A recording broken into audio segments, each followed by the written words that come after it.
My boarding pass scanned green. This is my seat. Ma'am, there must be a reassignment. Please move to economy. The system approved me at the gate. We have a list. Your name is not on it. I am not confused. This is my rightful seat. Then I'll need to see your ID again, or you will be removed. The champagne flutes rattled on the trays as the air thickened, every eye fixed on the confrontation. Authority clashed with dignity, and the silence of the passengers trembled with a single question. When power hides behind rules, who will defend justice? The story does not end here. Angela is about to face an even greater challenge. Do you agree with the way Angela acted? Share your thoughts below, and don't forget to like the channel to spread the message. The terminal breathed a slow summer heat that clung to glass and chrome, and the smell of dark roast coffee drifted from a crowded Starbucks where travelers shuffled forward with patient, practiced nods.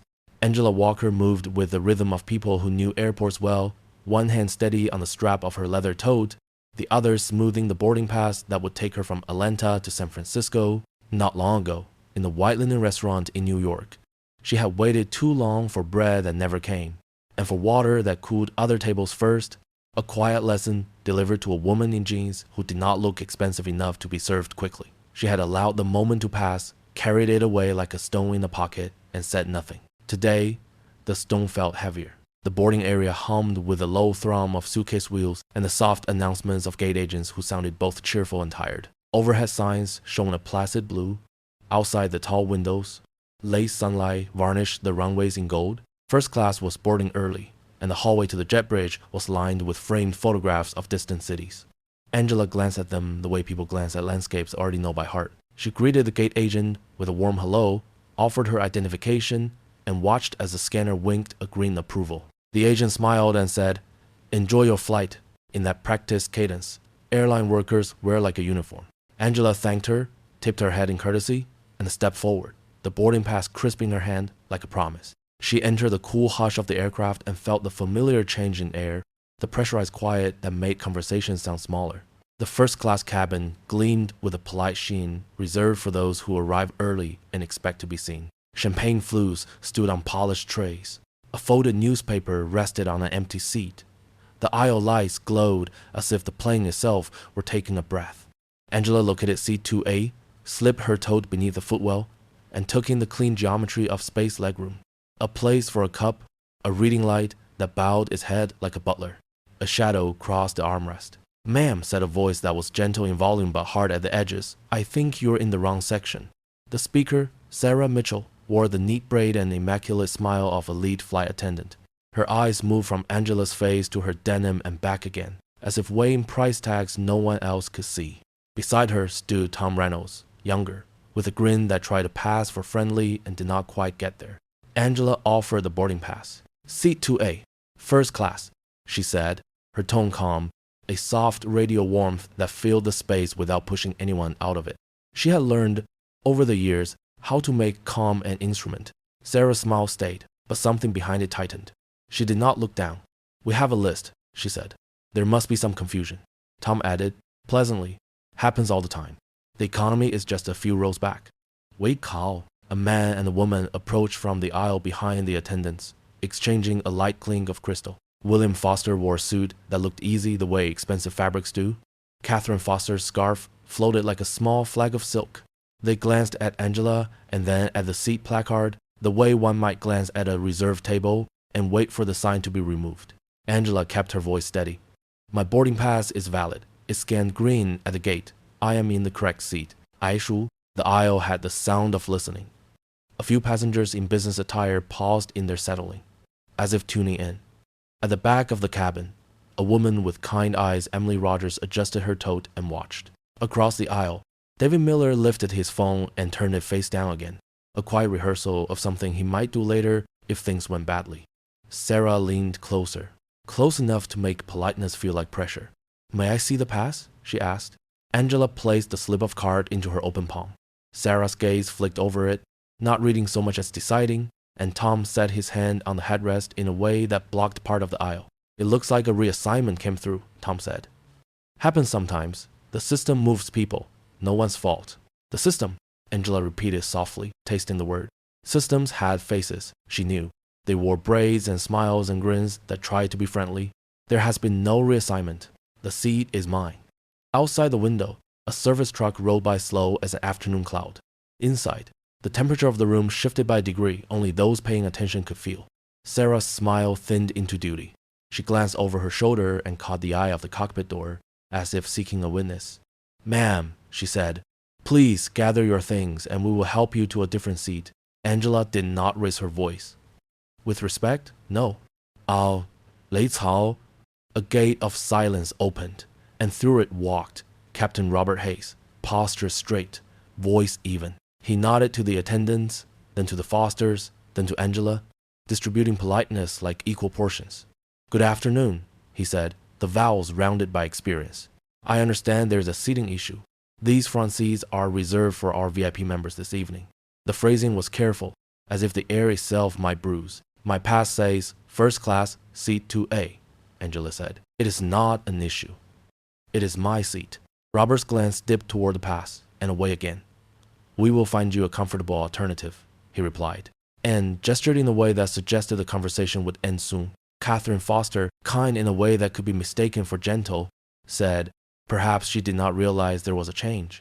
William lifted his flute and nodded as if toasting a resolution already made. Emily's eyes shuddered, a slow blink that meant she had seen too much of this kind of kindness.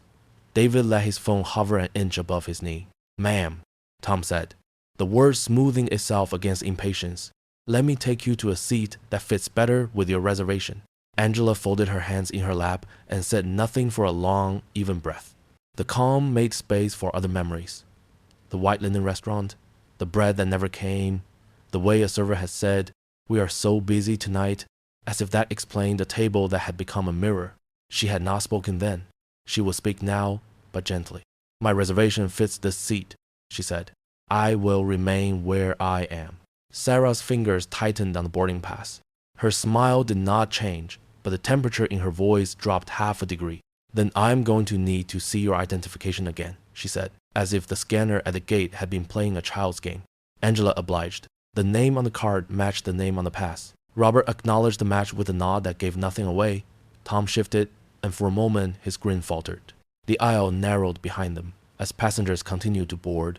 A soft chime rose from the galley. The door of the plane sighed as another traveler stepped through. Emily moved her phone to a better angle, and David slid his thumb to wake his screen, but neither of them raised the device. This was still the private part of a public scene. Angela's voice, when it came, was lower, steadier, almost tender. "It scanned green," she said. "I am not confused." Sarah looked down at the card as if it had been impertinent. Authority and the performance of it can be the sharpest of blades when it is dull. Something in her expression closed. "This will not do," she said.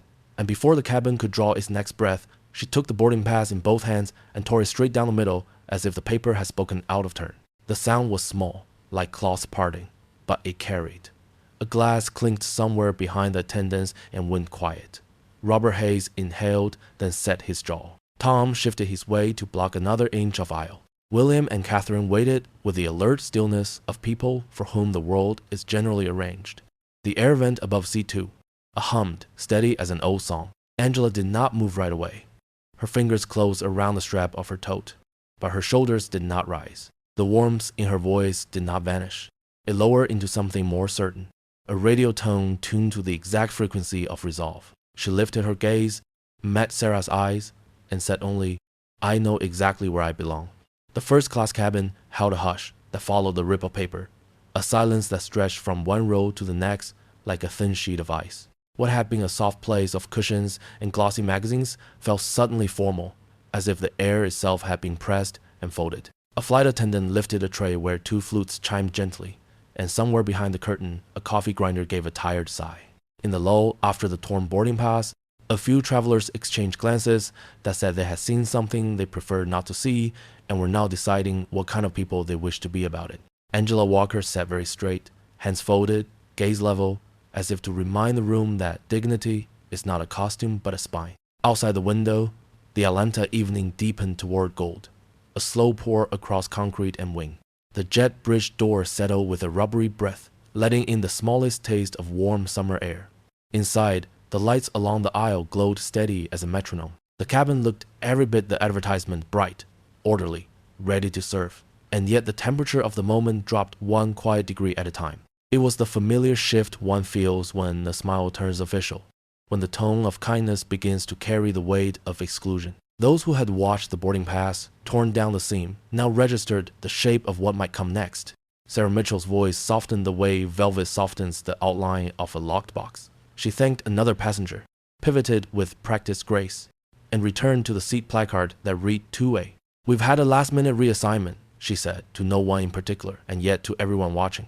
"These front seats are set aside for priority members this evening." The phrasing floated like a note of courtesy and then settled like dust. Tom Reynolds, half a step behind her, adjusted his tie and offered a companionable shrug that suggested the world simply worked this way and it was best to keep moving. Angela's identification rested on her lap, smooth plastic catching the overhead light. She did not lift it again. "My pass scanned green at the gate," she said in a voice designed to be heard without traveling far. The agent welcomed me aboard. 带设备上来. Captain Robert Hayes arrived on that thought, the cockpit door easing open as if the timing had been coordinated with the lights. He carried the calm of long practice, the tone of a man whose job is to be believed. "Good afternoon," he said to the cabin and to the problem he had been invited to resolve. He looked toward Sarah, then toward Angela, and included the Fosters in the span of his attention, equal in politeness, if not in outcome. "We will get the seating correct," he promised, as though correctness were a public square around which reasonable people might gather. William Foster, with his easy suit and the still water of entitlement behind the eyes, considered the exchange with the mild curiosity reserved for a delay of little importance. He and Catherine moved the way people move when rooms are arranged to welcome them, their champagne catching the light. He tilted his head toward the placard. Catherine traced the stitched edge of her silk scarf with one finger and smiled the small smile of resolution already settled. A woman in the final row of the cabin, Emily Rogers, watched as if she were listening to a familiar song she couldn't quite place. Across the aisle, David Miller lifted his phone, turned the screen face down on his thigh, and covered it with his hand, a pledge to himself in case the next moment asked for more than observation. "We do understand your concern," Sarah continued, and the word concern feathered the space between compliance and refusal. "This cabin is reserved tonight for members of our highest tier. We will escort you to a comfortable seat that better fits your reservation." Angela's posture did not change. She had spent half a lifetime learning the price of tone and the cost of impatience, how each could be used against her in rooms where politeness wears a badge. "I am in the seat that fits my reservation," she said. The agent confirmed it. "I will remain here." Tom leaned one arm on the headrest and let sympathy curve his mouth. "Sometimes the system makes last-minute changes," he offered, as if absolving everyone of the small inconvenience of inequality. "No one's fault. The system," Angela repeated, and no one mistook her for a person who did not understand systems. The word held a quiet iron inside it. Robert inclined his head toward the aisle, a gesture he may have meant as a path. "We will find you a seat that works for you, ma'am." Even his evenness carried an undertow, a reminder that authority can sound like kindness while placing his hand on your shoulder. At that signal, William and Catherine eased forward the smallest distance, an approach measured in inches and assumptions. Catherine's voice arrived wrapped in silk. "I am sure there has been a misunderstanding," she said, kindly in the way people are kind when the outcome has already fallen in their favor. Emily's mouth tightened. The courtesy, layered as it was, carried the scent of something older. David glanced at the galley, at the attendants in their bright order, and pressed his palm more firmly over his phone. Angela breathed once, a breath long enough to be counted if anyone had chosen to count it. "I would like you to check the system again," she said to Sarah. "The language of service returned to its rightful owner, please." Sarah's smile remained. Something behind it did not. She lifted her tablet like a shield. Her fingers moved over the glass with the confidence of someone rearranging a small portion of the world. "The manifest reflects the change," she said, without inviting another pair of eyes to verify it. "We are happy to make you comfortable in a different section." "Pei Yu." Robert stepped slightly closer, and the room's attention followed him in a slow tide. "If you would allow the crew to assist you," he said, "we will keep our departure on time." The boarding rhythm continued around them as if on a separate track. A gate agent's voice floated from the doorway, calling for families with small children. The floor gave a soft vibration underfoot as luggage settled into a lower hold. A faint scent of citrus drifted from a freshly wiped counter. Yet the center of the cabin held steady on its axis, time narrowing to a question of whether courtesy would become force. William Foster shifted his weight, and the cuff of his shirt flashed a polite, expensive white. Catherine's scarf caught a current and moved like a soft flag. Emily opened the Notes app on her phone, then closed it again. David exhaled, long and soundless. It would have been easy to yield, to accept a seat further back, and tell herself that comfort is still comfort. Angela had done it before in restaurants where Brad never arrived, at counters where her turn came second to the third person in line, in waiting rooms where the clock ticked loudly and patience was praised more than fairness. She had learned that some moments ask for quiet so that other moments can carry a voice. She looked at Sarah and at Tom, at the thin line of resolve at the corner of Robert's mouth, at the elegant patience of the Fosters, and she let the choice settle. I am in my seat, she said again. I will remain. The door at the front of the cabin swung inward with a purposeful hush, and Janet Collins stepped through wearing the dark uniform of airport security and the particular posture of someone trained to be a boundary. She nodded to the crew, took in the Fosters, assessed Angela with a glance that tried to be clinical. Good evening, she said in a tone stripped to essentials. Ma'am, I need you to vacate this seat. If you decline, you will be escorted to a different section of the aircraft. A current moved through the cabin, a soft collective intake of breath. Emily's hand hovered over her phone, then drew back. David lifted his camera by the smallest degree, enough to capture faces without making a show of it. The light on the device reflected in a neat rectangle on the armrest. Angela turned her head toward Janet. My boarding pass was valid, she said. It was torn in front of me. The gate scanner registered approval. I have presented identification. I am in the correct seat. Janet held the words without changing expression. I understand, she said, and then, with a practiced step, placed herself just inside Angela's personal space, as if proximity itself might alter truth. You need to comply, so we can proceed. Tom shifted again, his smile growing thinner and brighter, a blade pretending to be a beam. Sarah, tablet in hand, watched Angela the way a person watches a locked door, convinced of the key in her pocket. Robert's patience began to tone itself like a warning bell. William Foster cleared his throat, a genteel sound that asked the room to separate discomfort from delay. Catherine glanced at her watch and then at Robert with a look that said this surely could be handled more efficiently. Overhead, the speaker crackled with a gentle reminder that carry-on bags should be stowed. The simple instruction felt like an uninvited chorus. An ice bucket clicked faintly against glass. A child somewhere behind the curtain laughed once, not knowing the room had no space for laughter. Angela's voice did not rise. It settled deeper, the way a melody deepens when a radio host lowers the volume and leans in. I am asking for what I purchased, she said. Nothing more. Emily breathed out, and courage came into her posture like a friend arriving late but arriving. She stepped 1 foot into the aisle, not far, just enough to mark the witness. David's thumb hesitated over the record button again, then set the camera to begin without lifting it above waist height. He was careful, respectful, and ready. Janet lifted her hand the smallest distance, not quite to touch. A gesture as restrained as a lifted gavel. Final notice, she said, as if the phrase could make this civilized. Please stand. The cabin grew smaller and larger at the same time. Smaller in the way pressure closes in around a moment, larger in the way attention expands. The Fosters were quiet, the attendants sharper at the edges, the captain's gaze narrowed, the window holding a square of early evening that felt far away from the decision now taking shape inside this polished room. Sarah, with a tablet like a badge, nodded toward the aisle as though the matter had already been decided. Tom gave the kind of smile one gives to a child refusing vegetables. Robert set his jaw in the old, familiar shape of command. Janet's stance clicked into the geometry of procedure. Shoulders squared, feet even. And then, as all the parts of the scene aligned toward removal, Angela gathered herself into stillness and made a choice about the next words she would allow to carry her name. She placed her palms on the armrests, kept her eyes level, and in a voice that warmed the cold edges of the moment without melting them, she said, "You are making a mistake you'll regret."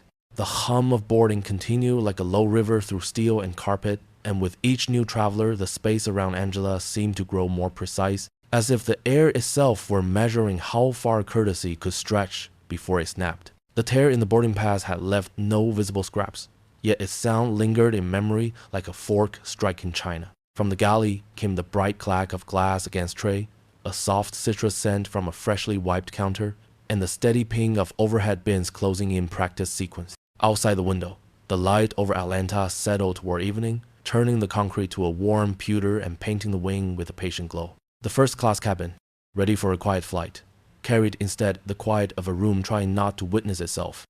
A young attendant hovered at the edge of the aisle, hands folded, name pin catching the light. Olivia Perez, new enough to the uniform that the weight of its promise still surprised her. She had been trained to bring calm, to make order out of many small needs, to keep the aisle clear so the choreography of departure could take the stage. But training had not prepared her for the way a voice can curl polite words around a hard refusal, nor for the way a torn ticket can behave like a verdict entered without a jury. She had seen the green flash of the scanner at the gate. She had watched the lead attendant's eyes decline to read what the machine had told the truth about. And now she stood with her phone in her palm, the voice memo screen dark to anyone watching, her pulse arguing with her better sense as it counted the beats between duty and conscience. A few rows back, Emily Rogers tucked a lock of hair behind her ear and tipped her chin, a gesture that hid a decision. She had not intended to film anything tonight. She disliked the feeling of fishing for attention in moments that needed grace more than audiences. Yet here, where a woman's patience was being treated as a gap to step across, witness felt like more than a word. She unlocked her phone and, not yet recording, framed the aisle at a respectful angle. Across from her, David Miller rested his device on one knee, his thumb hovering over the red circle as if testing the temperature of a pool. He had a habit of waiting one breath longer than others before acting. He told himself it was prudence, though sometimes he suspected it was just fear dressed in a better suit. Sarah Mitchell stood with her tablet cradled like a ledger and wore a smile that had stopped, meaning yes. Tom Reynolds had positioned his shoulder against the headrest near Angela's seat as though gravity favored his interpretation of the rules. Captain Robert Hayes, who had divided politeness evenly among all parties, remained a few paces back, the set of his jaw a familiar frame for situations that ought to yield to command. Janet Collins, security, occupied that small square of space where procedure plants its flag before force arrives. And Angela Walker, centered like the midpoint in the scale, held a stillness that was made of more than manners. It was made of memory, of rooms where true things were asked to wait behind appearances, of bread that never came. The next minutes unfurled in small motions that meant more than they seemed. A gate agent's voice drifted in from the doorway with an announcement for families and those needing extra time. Someone in the row behind Angela tapped out a text to a friend about being late to dinner and used a smile to keep annoyance from sounding like complaint. William and Catherine Foster held their places a dignified arm's length from 2A. The cotton of their expensive shirts catching the cabin light with a soft clarity, their flues of champagne set down now on the armrests, with the care of people accustomed to having their belongings make space for them. Angela spoke with the slow kindness of a host speaking to an impolite guest, as if returning the language of service to its rightful home. She asked that the system be checked again, that the scam be acknowledged, that the simplest truths be given the dignity of belief. She asked it once only. Sarah's fingers moved over the tablet, but the movement did not include an offer to show the screen. Tom kept his place. Robert gave a nod that tried to be conciliatory and landed somewhere between firm and final. Janet closed half the distance to the seat. Olivia felt the moment asked something of her, and her training whispered back, "Not yet, not you, not like this." Then, in the quiet between words, she heard Sarah's voice from earlier low, amused, dismissive, not in the memory but in the recording, already banked in her pocket, not in those jeans. "Honey, remove the name. The manifest needs to look clean." Olivia felt shame stirred, because the laughter in that hallway had not been only Sarah's, and because she had allowed her silence to stand next to it. She had time, now, to decide which side of the record she wanted her voice to be on. Janet's hand lifted the smallest distance, palm angled toward Angela's shoulder in that careful way meant to read as guidance. "Ma'am," she said, "measured and smooth, for every's comfort and safety, please relocate so that we can depart." The words held the logic of a rulebook and the tone of a favor. Angela answered without moving, each syllable wrapped in the warmth of someone who has learned that anger often costs the wrong person more. She repeated that the past had scanned green. She explained that it had been torn in front of her. She noted that her identification matched the name on the system. She resisted the redecoration of fact. Emily looked down at her screen and saw her own steady hands. She understood suddenly that the line between spectator and citizen is thinner than it feels. David, sensing the same line, breathed in and let a single thought find its footing. A record is not an insult if it protects the truth. The red circle brightened. Neither of them raised their phone higher than decorum allowed, but both invited the device to remember. Olivia took 2 steps forward, one deliberate, one inevitable. She did not lift the phone like a banner. She did not announce herself like a hero. She spoke at a volume designed to carry to the people who needed to hear it, and no further. Her pass scanned green, she said, and her voice astonished her with how clear it sounded. I stood at the gate when it happened. I confirmed the seat. I saw the manifest change after she boarded. The cabin shifted around that testimony as if a new weight had been placed on the scale. Sarah did not turn fully toward Olivia. She angled her chin and let the smile sharpen. We handle assignments according to policy, she said. The system updates as needed. Olivia's fingers trembled. She kept them at her side. I have the audio, she said, and the words felt like stepping from a curb into a crosswalk. Knowing the light is yours and still looking for traffic that does not obey lights. It includes your instructions in the galley. There is a way a room listens when a fact arrives in a clear voice. It does not lean forward or gasp. It's still so that the truth can take the shape of the space it has been denied. Robert blinked once and then twice, the calculation behind his gaze shifting its variables. Tom's grin attempted to widen and found nowhere to go. Sarah's tablet angled like a shield held closer to the chest. Janet's hand paused in midair as if an unseen conductor had tapped the baton. Emily's camera caught only edges, the set of Angela's shoulder, the shape of Olivia's jaw, but the comment section began to wake as quietly as a field of moss. David framed the aisle so that faces appeared as a chorus instead of a jury. Neither of them spoke. They were making a record, not a scene. William Foster said something under his breath to Catherine, who replied with a glance that managed to express both boredom and inconvenience without losing civility. They had the strict courtesy of people who believe order exists to keep their lives pleasant. Even so, Catherine's eyes moved from Olivia to Angela, and a flicker crossed them. The human reflex of recognizing a line has been crossed and knowing the dress code of apology. Angela did not change expression. The stillness in her posture was not surrender but ballast. She looked at Olivia and, without words, offered her the steadiness of a shoreline. Then she lifted her phone from the tote and, in the soft register of a person leaving a message she knows will be played for others who matter, she spoke toward the mouthpiece. She kept her words clean, free of anger spray. Laura, she said, giving the name the weight of a key, start the log. This is not ending here.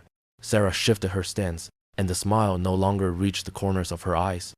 Crew discussions are confidential, she said to Olivia without using Olivia's name. Recordings are not permitted. Olivia felt the old training step in to steady the breath. She remembered the lesson on regulations and the one on chain of command, the one on de-escalation and the one on never undermining a colleague in front of passengers. What she could not forget was the lesson no manual had taught, that fairness requires witnesses when power refuses humility. She had begun her day hoping to pass unnoticed. She now understood that some uniforms are meant to be seen. Janet changed her weight from one foot to the other and exhaled through her nose, a sound that did not want to be a sigh, but nearly was. Ladies, she said, though the word tilted toward command, we will resolve this professionally. Captain, instructions? Robert answered with a careful neutrality that tried to draw the moment back within the borders of a procedure. We will move the passengers so we can depart on schedule, he said. The sentence wore the tone of a decision that belongs to the speaker even when it does not. His eyes skimmed Angela and returned to Sarah, as if consensus had already been signed. The phones in row 4 glowed a fraction brighter. In the galley, a junior agent peered around the corner and retreated.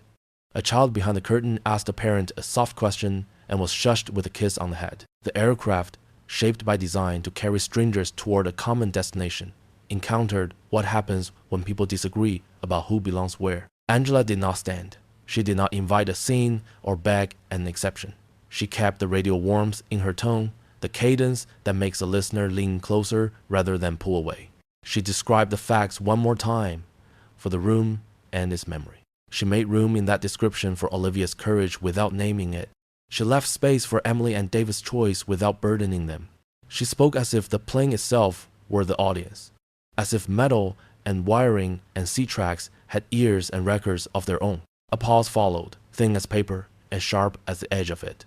Somewhere beyond the window, a tug cart rolled by with a slow inevitability. Sarah's tablet chimed once with a muted notification. Tom adjusted his cuff and found it already straight. Janet's gaze tracked from Angela to Olivia to Robert, back to Angela. Catherine set down her flute and laced her fingers loosely, a gesture of patience practiced in boardrooms. William checked the time on a watch whose face might as well have been a mirror. Emily steadied her frame with a breath. David softened the focus to keep faces respectful. The air in the cabin was conditioned to be comfortable, and yet the temperature of the room changed again, not by degree but by meaning. The situation had become a story, and the story had acquired a witness who could not be dismissed without exposing the dismissal as the point. Olivia understood this. She understood, too, that courage often announces itself not as a shout, but as a single step forward into brighter light. Her phone was a small weight now, a familiar machine made sudden with purpose. She felt the shape of it in her palm the way one feels the shape of a pen before signing a name. She closed her fingers around it inside her pocket. Her shoulders found a line that would look straight from any seat in the cabin. Her breath slowed to the pace of someone telling the truth. Olivia tightened her phone in her pocket, her eyes steady, ready to step into the light. The aisle carried the slow tide of boarding, but the mood had changed since the moment Olivia stepped forward at the end of the previous beat. Voices were careful now, as if everyone were measuring the reach of each syllable before letting go. The cabin lights kept their gentle glow. Eyes settled in a silver bucket with a quiet click. The smell of a lemon wipe lingered in the air like a small promise of cleanliness in a scene that was anything but clean. Angela sat as she had sat before, shoulders quiet, hands still, gaze steady. The silence around her did not read as surrender. It read as a boundary no one had earned the right to cross. Sarah held the tablet as though it were both map and shield. The screen turned slightly away from the room. Tom leaned against a headrest that was not his, shaping the space with the practiced entitlement of someone who thought posture could be policy. Captain Robert Hayes remained a measured distance back, the line of his mouth set to the neutral that often decides things in one direction. Janet Collins stood at the edge of reach, her stance, the geometry of procedure, the lines of training intersecting at patience. In the forward aisle, William and Catherine Foster stayed composed, the way two people remain composed when they believe the world is designed to keep them comfortable. Olivia let the breath she had been holding out through her nose. She had come to work to pour coffee and carry calm. Instead, she found herself standing inside a sentence that would be remembered by strangers. She kept her phone low, the voice memo app a private window on the private truths, and allowed her courage to arrive at the pace of a careful song. She said that the past had scanned green. She added that the manifest had shifted only after boarding. She said it clearly, with a softness that refused to apologize for being true. It was a sound of confidence, not confrontation, and it moved through the cabin like a tuning note. Emily heard it and felt her hands steady around the phone. She touched the screen to begin streaming, setting the device close to her chest, camera angled to protect faces while preserving the shape of what was happening. David slid his thumb once and let a recording begin with no flourish. He did not intend to become the center of anything. He intended to make a record so that the center could not be rewritten later. Sarah's smile brightened without warming. "Crew communications are not for passengers," she said, sweetness wrapping the edge. "We follow policy." From the galley wall, Olivia's recording answered with a muted echo of earlier words. It was not a dramatic reveal. It was the simple play of a short clip, the tone of a quiet hallway carried into a room that wanted not to remember it. Sarah's voice, smaller, because microphones make egos smaller, could be heard saying a sentence about keeping the manifest clean. Tom's laugh in the background arrived like a smudge. The moment was short, but the room knew what it had heard. Captain Hayes did what captains do when the space between truth and policy becomes a narrow bridge. He reached for authority, and he reached in a way that sounded gentle enough to pass as reassurance. The intercom tone chimed. His voice rolled across the cabin with the cadence of experience. He reminded everyone that compliance was required for timely departure. He invoked guidelines that live in manuals and in memories. The words were designed to calm and to close. The room did not close. It opened, not with a shout, but with an agreement that passed from shoulder to shoulder like a hand on a shoulder. A man in a blazer 2 rows behind Angela stood and shifted his carry-on into the aisle to make a small wall of canvas and resolve. A woman in a cotton dress in the bulkhead row rose and did not step aside. Emily moved her foot forward, just one, enough to mean it, and raised her chin. David, gentle with his movements, set his elbow on the armrest and made himself part of a quiet barrier. No one asked for a speech. No one wanted a scene. They did what people do when something simple has been made wrong in front of them. They stood in his way. Janet looked at the passengers and then at Angela. She had been trained for situations like this, though the training called them disruptions, not corrections. Her weight shifted from one foot to the other, and her eyes traveled like a question from the aisle to the captain and back again. Her voice, when it came, was steady. She advised everyone to return to seats and allow the crew to proceed. She said it twice, and the second time had a softer edge, as if she had learned something about the room in the handful of heartbeats since the first. Sarah held her smile in place. "Let us take care of you," she said to Angela in a tone that suggested the offer was generous. "We can make you comfortable in another section." Angela answered with a kindness that did not bend. She named the facts she had named before. She did not ask for sympathy. She did not borrow anger. She simply removed the idea that courtesy could purchase her compliance. Her voice carried the timbre of a warm broadcast, the kind that finds every ear without seeming to try. It made the people standing for her hold their line with greater ease. It made the people against her lean harder on policy. Robert returned to the intercom.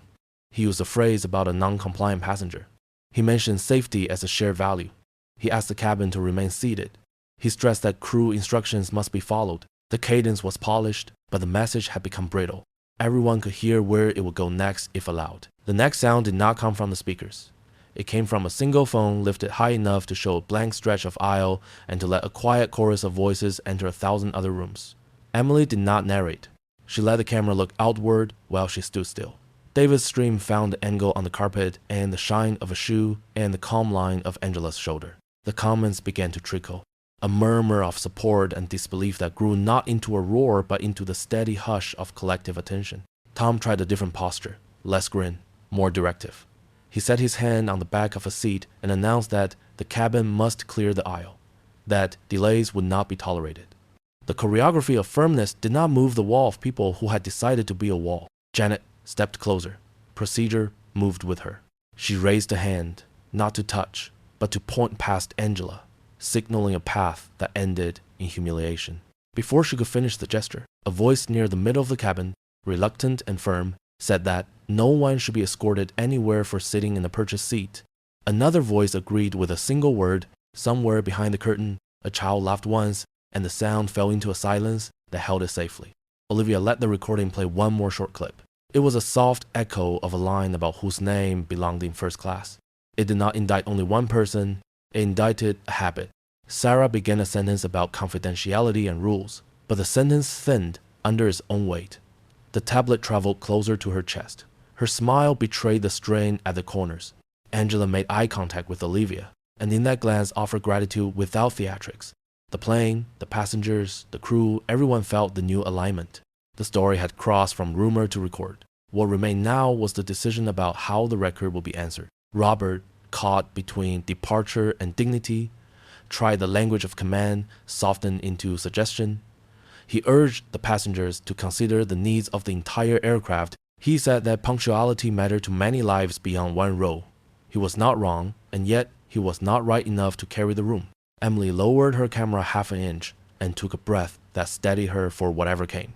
David adjusted framing to keep faces respectful and facts intact. William Foster shifted, a recalculation flickering beneath polished manners. Catherine studied Angela with a look that finally resembled attention rather than assumption. The aisle filled without shouting. Bodies placed themselves in a living cordon, shoulder to shoulder, a blockade made of ordinary people whose names would not be in any manual. Janet saw it and understood what it meant to escalate against a human wall that was not aggressive, only immovable. She kept her hands where everyone could see them.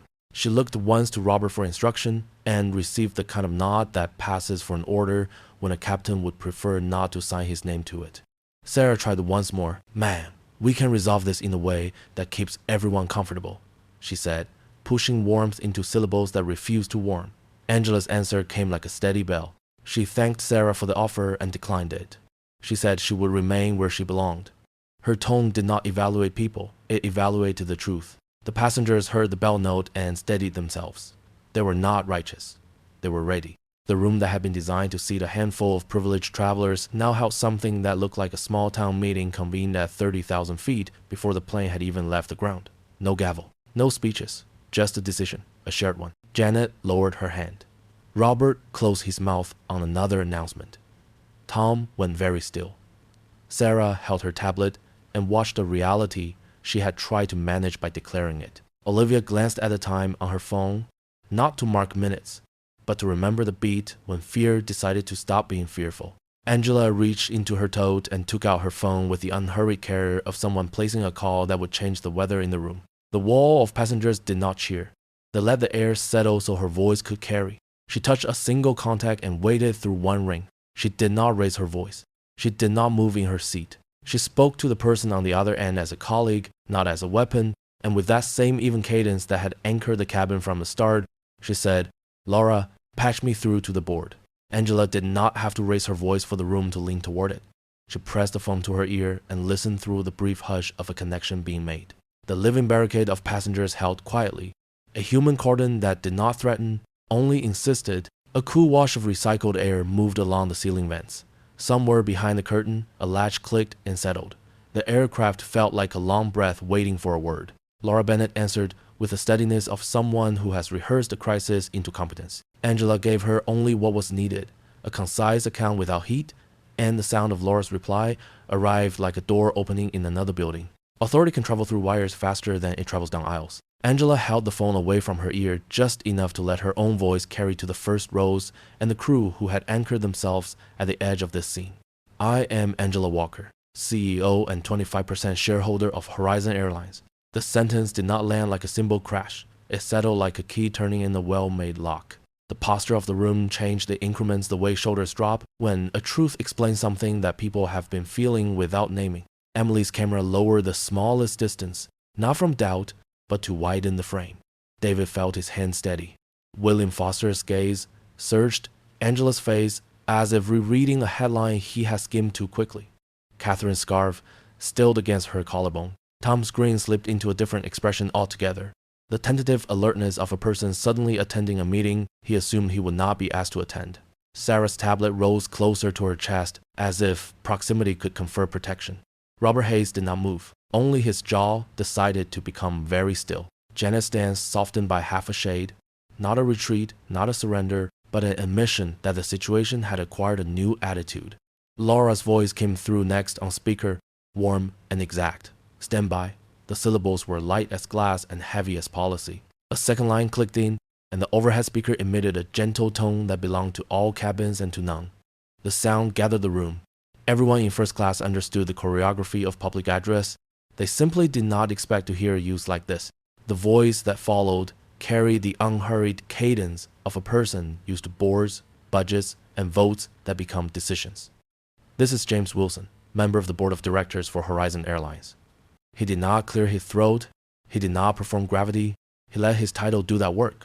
"We have reviewed the immediate report and listened to staff testimony from this aircraft. Effective immediately, Sarah Mitchell, Tom Reynolds, and Captain Robert Hayes are terminated from their duties with Horizon. Security will assist the transition. The aircraft will remain under control of the operating crew following interim procedures."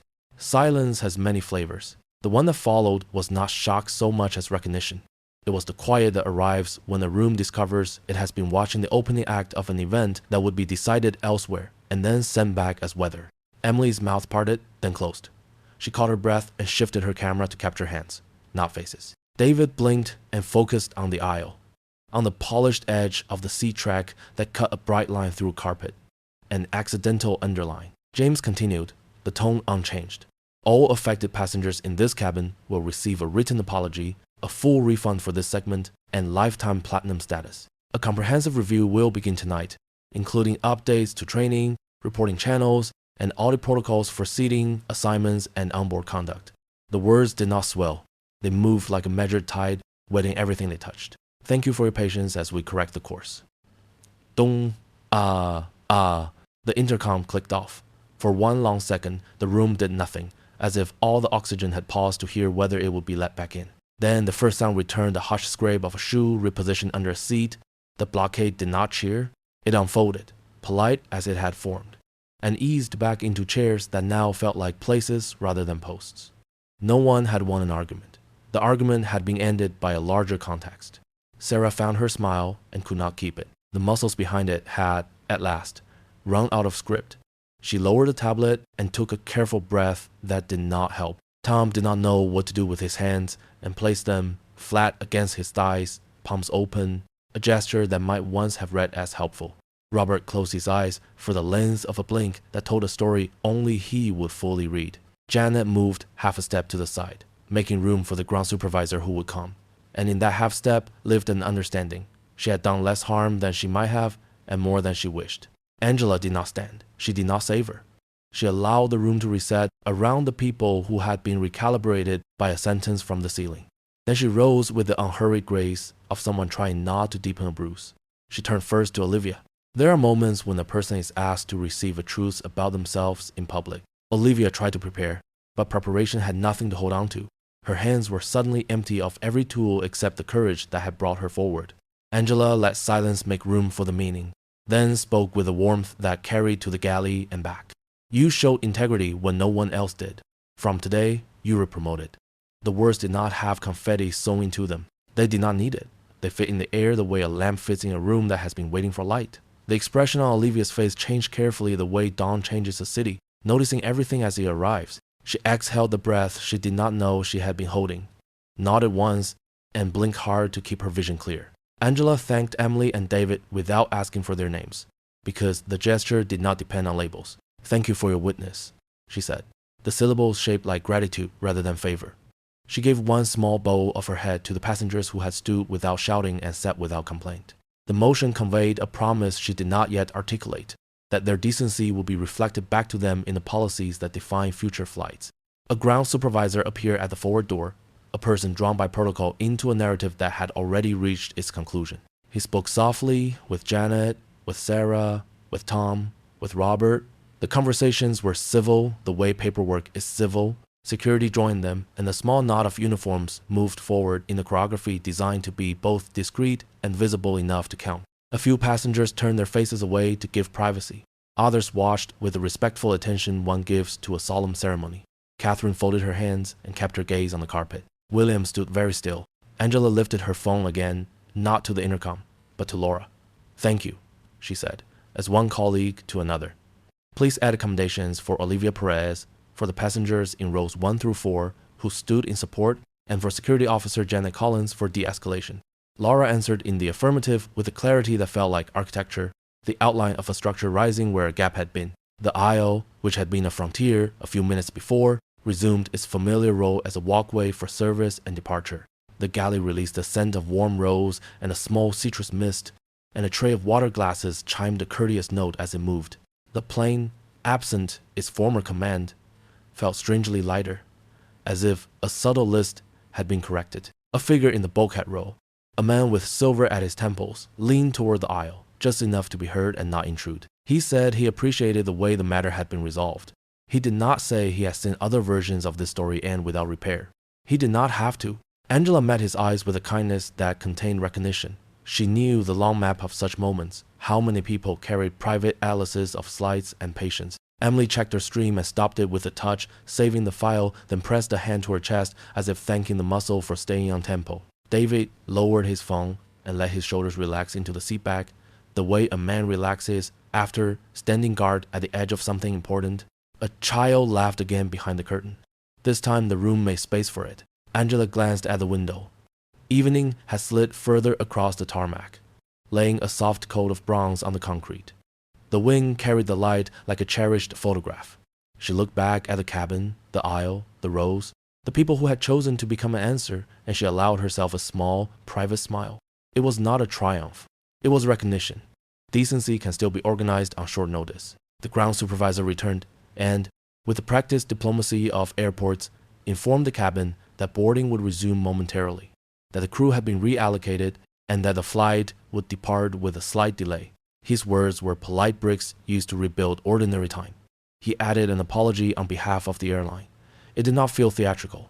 It felt like a plank placed carefully over water. Olivia stepped toward Angela and stopped at a respectful distance.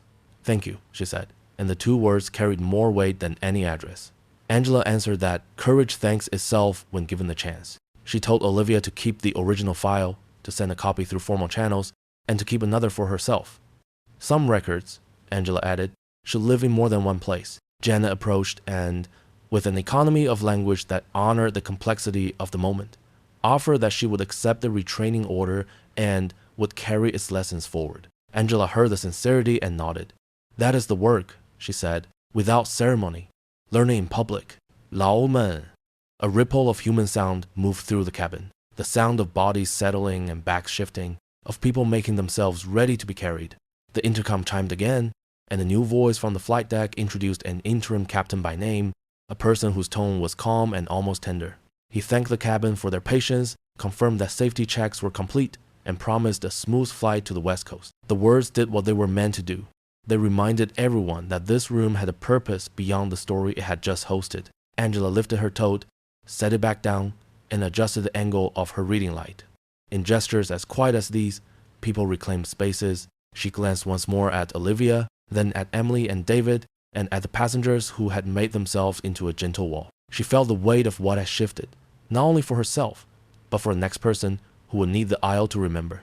She straightened, allowed the calm to resume its place in her posture, and let the cabin absorb a sentence that would outlast the evening. This fight isn't over. Change starts tonight.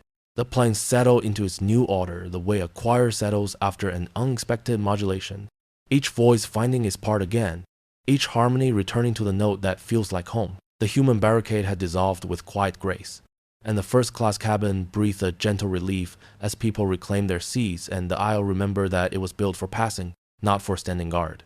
Outside the window, the Atlanta night deepened toward velvet, runway lights threading the dark like careful stitches, and the wind carried a soft bronze memory of the evening that had nearly gone a different way. Angela sat where she had always belonged, the simple fact of it restoring the geometry of the room. A new captain's voice came through the speaker with a calm, almost tender, thanking the cabin for its patience, outlining safety checks, and promising a smooth ride to the West Coast. The message moved like warm air through a house, steadying picture frames after a door has been shut too hard. Service resumed with a quiet professionalism that felt, for once, like respect rather than performance. Water poured without hurry, warm rolls gave off a light, buttery scent, a lemon twist brightened the glass. The manners of the place returned, but now they were serving something truer than habit. Angela's phone vibrated softly, and Laura's voice clear, measured, carried the news that every person who had been wronged or made to wait would receive a formal apology, a full refund for this segment, and platinum status for life. The words arrived without fanfare, and maybe that was the point. Repair, when it is real, wears workloads instead of a ribbon. Angela thanked her, then lifted her gaze to the row ahead, to the aisle, to the faces that had chosen decency on short notice. She stood enough to be seen by those nearest and spoke in that warm broadcast cadence the cabin had come to trust. She thanked everyone for their patience and for their witness, not as a favor returned, but as a duty shared. She did not preach, she did not decorate the moment with triumph. She let the tone carry the meaning. No one should have to look like money to be treated like a person. Nearby, Olivia stood with her shoulders squared and a new badge clipped just beneath her name. The promotion had already been entered. The recognition, Angela knew, would take longer to settle into the bones. Angela told her, gently, to keep the original file, to submit a copy through official channels, and to keep another in a safe place. Some records should live in more than one room. Olivia nodded, and for a moment her eyes shone not with victory but with relief, the paling of a fear that had done its best to disguise itself as caution. Janet approached with the careful humility of someone stepping onto a polished floor. She did not try to rewrite her part. She did not read from a script that would ask the room to forget what it had seen. She offered a few plain words about accepting retraining, about listening harder, about wanting to be better at the exact work her uniform demanded of her. Angela received the words the way a good listener receives a confidence. Not with applause, not with suspicion, but with a steady nod that said, accountability is a door, not a wall. In the bulkhead row, a man with silver in his hair leaned just far enough into the aisle to be heard and not to intrude. He said he appreciated the way the matter had been resolved. He did not say that his son had once been asked to prove himself in a lobby where proof was a moving target, but his eyes carried the history anyway. He added, half under his breath, as if speaking to the upholstery, that some things take too long to change. Angela met his gaze with a recognition shaped by years of collecting such low, shared truths, and she answered softly that the work would keep moving forward now in places that do not have windows. The aircraft nudged back from the gate with the steady patience of a large animal choosing its path, and the cabin fell into that special quiet of departure, a hush that holds both relief and expectation. Seat belts clicked with a domestic familiarity. The lights along the aisle softened, and the windows framed their small, changing squares of ground. The child behind the curtain laughed, unburdened, and this time the sound lifted the room instead of colliding with it. Emily checked the saved file and turned off her screen with the palm laid flat, as if blessing the record into rest. David leaned back, letting his shoulders remember the shape of a chair, then glanced once at Angela and gave a single nod that carried both gratitude and respect. Farther forward, William kept his eyes on the dark, the neat reflection of runway lamps moving across the glass. Catherine folded her hands as if in the quiet service and watched the coordinated ballet of safety checks. The practiced glances, the call and response that makes flight feel like a promise kept. As the plane rolled, Angela felt a light pressure in her chest ease and then settle into something steadier than triumph. The comfort she felt now did not come from a white seat or a folded towel. It came from a room that had refused to surrender its conscience. She thought of the restaurant in New York where bread had never arrived and how easily small denials turn into quiet lessons if no one speaks. She thought of Olivia stepping forward with a voice designed not to corner anyone, only to honor the truth. She thought of Janet's willingness to learn in public, of Emily and David's careful witness, of the passengers who had used their bodies to draw a moral line without hardening their faces into rage. She thought, too, of those who had been corrected by a sentence from the ceiling, and of the work ahead to translate a public decision into private change. The nose of the plane turned toward the runway, and the engines rose in a balanced swell that always sounded like a choir finding the right key. The wheels left the earth with that discreet, miraculous shiver that only those who notice feel, and the lights of the city fell away like a pattern being gently rolled up and put aside. The cabin tilted toward the long night west. The wing traced a silver line over the dark. Inside, service began again, as if to prove that normal can be recast to include dignity. A tray with water and slices of lemon arrived at Angela's armrest, and she thanked the attendant by name, giving the syllables the dignity of a full, unhurried sound. Across the aisle, the man with silver at his temples cleared his throat and, finding courage in routine, leaned slightly her way. He said his son had gone through the same humiliation last year, that he had stood by afterward and wished for words strong enough to make the next time different. He said he was grateful, tonight, to have witnessed a room decide who it wanted to be. The sentence found the soft center of the cabin. It did not accuse, it testified. Angela listened with the patience one offers a story that is both singular and common. She answered that what happened here would not stay sealed in this pressurized room. That policy would change because principle had been exercised in public that the next person would step into a cabin where the aisle remembered. The man nodded slowly, the nod of someone folding a letter he had been waiting to read and tucking it into a pocket close to the heart. The intercom chimed once more, and the captain's voice, even and kind, described the climb to cruising altitude and the expected arrival on the far coast while most of the country slept. The words ran alongside the thoughts in the room and did not disrupt them. They offered the comfort of competence in a moment that had already chosen meaning. From her seat, Olivia adjusted her new badge with a small, disbelieving smile, then looked down the aisle to Angela, who gave her a nod that said that courage was not a moment, but a habit. Janet sat in the jump seat, eyes on some middle distance where plans are made, and let out a breath that sounded like a vow kept under one's breath. Emily rested her fingers on her phone as if it were a small book, and David leaned his head back and counted the quiets between engine notes, a private way of saying amen. The cabin settled into that peaceful order of flight promise when they sell you a ticket. But now the promise had weight. Angela opened the shade just enough to see a spray of city lights dissolving beneath the cloud bank, and, beyond that, the faint suggestion of stars. The view carried the familiar reminder that distance can be crossed when lift and direction agree. She felt the room behind her, a carefully built community of strangers whose conscience had lined up like runway lamps and shown the way. She rested her hands on the armrests, allowed her shoulders to sit in calm, and let the last words of the night find their place on the air where they would be heard and remembered. This is just the beginning. The plane's journey ended not only on the runway, but in the quiet recognition that strangers had chosen conscience over convenience, and that one woman's steady courage could reshape an entire room. In the hush that followed, what lingered was not the noise of conflict, but the memory of people standing together, gently but firmly, to protect the truth. The lesson is simple yet lasting. When dignity is defended and compassion shared, even wounds born of prejudice can begin to heal. Like a lantern glowing in the window of a farmhouse at night. The smallest act of fairness can guide weary travelers through long miles of shadow. Take a moment to reflect on the silent gifts of love and justice that surround you each day, and if this story has touched your heart, consider passing its warmth to someone whose path is still uncertain.